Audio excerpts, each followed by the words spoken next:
Chapitre 10.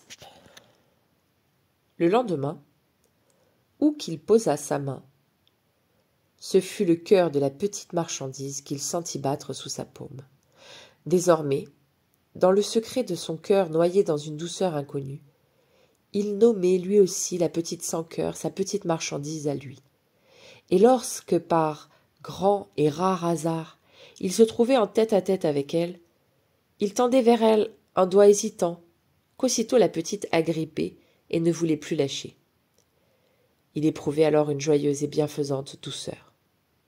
Un jour même, la petite se traînant à quatre pattes sur le sol de la hutte, s'accrocha au bas de son pantalon, et ainsi, s'aidant de ses deux mains, elle se redressa en se cramponnant à un de ses genoux rapiécés.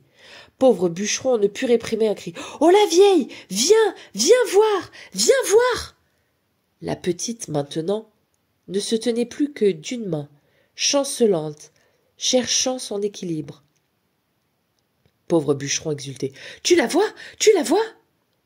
Pauvre bûcheronne s'extasia puis applaudit.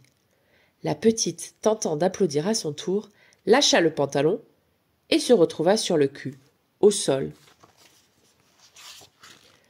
dans un grand éclat de rire. Pauvre bûcheron, cul par-dessus tête, arracha l'enfant du sol et la brandit comme un trophée de victoire, hurlant de joie et s'exclamant « Alléluia !» Les jours suivants, pauvre bûcheron, tout comme pauvre bûcheronne, ne ressentirent plus le poids du temps, ni la faim, ni la misère, ni la tristesse de leurs conditions. Le monde leur parut léger et sûr malgré la guerre, ou grâce à elle, grâce à cette guerre qui leur avait fait don de la plus précieuse des marchandises.